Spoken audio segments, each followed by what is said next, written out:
मेवात में हुए तशद्दुद को लेकर जमीयत उलमाए हिंद ने अपना एक डेलीगेशन मेवात भेजा था, जो आज वापस आ गया है। मौलाना हकीमुद्दीन कासमी ने क़यादत में जमीयत उलमाए हिंद का डेलीगेशन हरियाणा के आला अफसरान से भी मिला।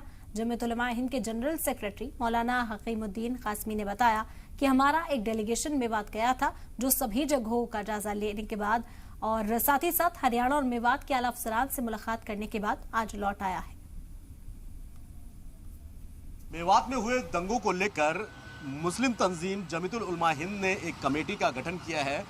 वो कमेटी मेवात में दौरा किया और साथ ही साथ आला अफसरान से यानी सीनियर ऑफिसर से भी मुलाकात की और दंगों की वजह जानने की कोशिश की। हालांकि वो कमेटी आज वापस आ गई है कि जो जमीयतुल उलमा हिंद के सदर हैं मौलाना महमूद असद मदनी, उन्होंने फिलहाल कैमरे पर तो कुछ नहीं बोला, लेकिन जो जनरल सेक्रेटरी हैं नियाज अहमद फारूकी, उनका साफ तौर पर कहना है कि हमने इस कमेटी का गठन किया था जो पूरे हालात का जायजा लेकर लौटी है।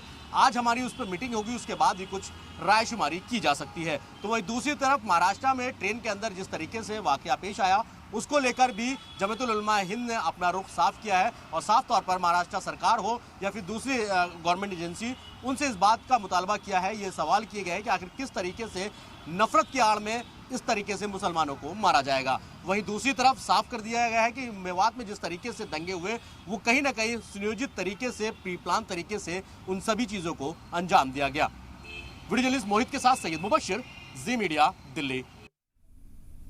मेरे साथ मौलाना हकीमुद्दीन साहब हैं, जनरल सेक्रेटरी हैं जमीयतुल उलमा हिंद की। जो टीम वहाँ गई थी उसको लीड कर रहे थे। बात करने की एक बार कोशिश करेंगे कि क्या क्या चीज़ें वहाँ पर देखी गई, किस तरीके के हालात हैं। मौलाना साहब, सबसे पहले खैर मकदम आपका सलाम पर। और दूसरी सबसे अहम चीज़ मैं जानना चाहूँगा आपसे कि आप लोगों की एक टीम गई, कितने लोगों की टीम वहाँ गई थी मेवात, और क्या क्या चीज़ें आप लोगों ने वहाँ पर अपने उसमें देखा कि क्या क्या हुआ था, किस तरीके से हुआ था। मौलाना महमूद मदनी साहब के यहाँ पर हम यहाँ से 3 लोग गए थे, 4, लेकिन हमारे पूरे हरियाणा मेवात की टीम है जमीयतुल उलमा की, मौलाना यहया करीमी साहब, मुफ्ती सलीम साकस वगैरह, मुफ्ती सलीम गुड़गांव, ये सब लोग साथ थे। और सबसे पहला काम हमने ये किया है कि यहाँ जाने के फ़ौरन बाद CB ऑफिस गए, वहाँ मुलाकात, बातचीत, CB मैडम से मुलाकात नहीं लेकिन अधिकारियों से हुई। फिर हम लोग हॉस्पिटल पहुँचे जहाँ हाफिज साद का पोस्टमार्टम हो रहा था। तो अफसरान ने एक काम बहरहाल उन्होंने अच्छा ये किया है, जो मेरी बात हुई और बातें कई दफ़े हुई। यहाँ जो कमिश्नर हैं लेडी हैं गुड़गांव में, जहाँ जहाँ मस्जिदें हैं वहाँ पॉइंट लगा दिया है, पुलिस का पहरा लगा हुआ है, वहाँ पर मौजूद पुलिस का पहरा लगा हुआ है। सोना में कुछ मस्जिदें भी 4-5 मुतासिर हुई हैं, शीशे और दरवाजे वगैरह तोड़े गए हैं, 4-5 दुकानें तोड़ी गई हैं। लेकिन इससे बड़ा नुकसान ये है कि एक तरह का खौफ का माहौल पैदा किया जा रहा, लोग पलायन कर रहे हैं। ये नहीं होना चाहिए, ये हमारी जिम्मेदारी है। हमने उनसे भी कहा था कि हुकूमतों की जिम्मेदारी है कि अपने शहरियों को की जान माल, इज्जत आबरू की हिफाजत करें। आप इत्मीनान दिलाइए कि यह मुल्क हम सब का है और आप यहीं हैं, यहीं रहेंगे, कहीं जाने के लिए आपको बेचैन नहीं होना चाहिए। और हमने भी लोगों से अपील की, हम आपके ज़रिए से भी अपील करना चाहते हैं कि इस तरह के अफवाहों का ख्याल न करें, न ध्यान दें। अगर कोई वाक़या ऐसा कहीं पेश आता है, उसकी तहकीक करके आप हमें बतलाएं, हमारी मकामी जमीयत को बतलाएं, गुड़गांव को, मेवात को।